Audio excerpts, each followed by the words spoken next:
As I stated in the beginning, I was arrested 5 times in a 2-year period, with the last arrest resulting in nearly 7 months of incarceration. Because I stood against law enforcement and refused to submit to the extortion of my rights and personal liberty, the life I came to know was destroyed when I remained in jail. The price I paid is one of homelessness. I lost property, robbed of my livelihood, and I am now indigent. Although I can never regain my property, the 4 years spent defending my rights and liberty from government misconduct, or the 190 days of my life I lost in jail, this campaign will allow me the means to pursue the truth and equitable relief from the torture and trauma that I suffered at the hands of state officers. In retrospect, for the last 4 years, I fell victim to circumstances forcing me to defend against fabricated charges and false arrests, which were issued in retaliation for exposing fraud and government misconduct in Camden County. An example of what I had to face, the police actions against me would be similar to a person being repeatedly arrested for the possibility of robbing a bank, and when the bank doesn't exist.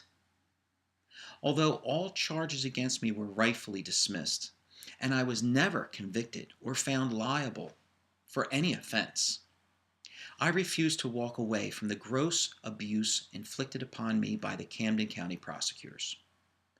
I am a victim of a crime, and I never lost faith.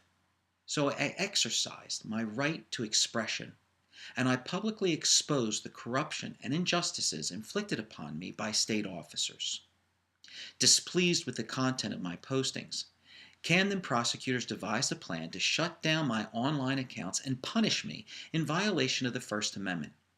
Without warrant, the prosecutors arrested me.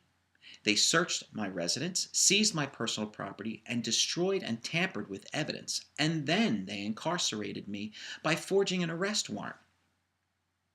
I was also denied the means to notify my attorney and family of my circumstances. In their efforts to force me into pleading guilty in exchange for an immediate release from jail, the prosecutors provided a state judge with knowingly false information that secured an excessive bail of $75,000 cash. That's $25,000 over the state maximum. The prosecutors then postponed bail hearings and participated in holding me captive in an 11 by 7-foot cell constructed for 2 men. State regulations require 2 men to each cell, but the jail's policy has been to house 4 men per cell.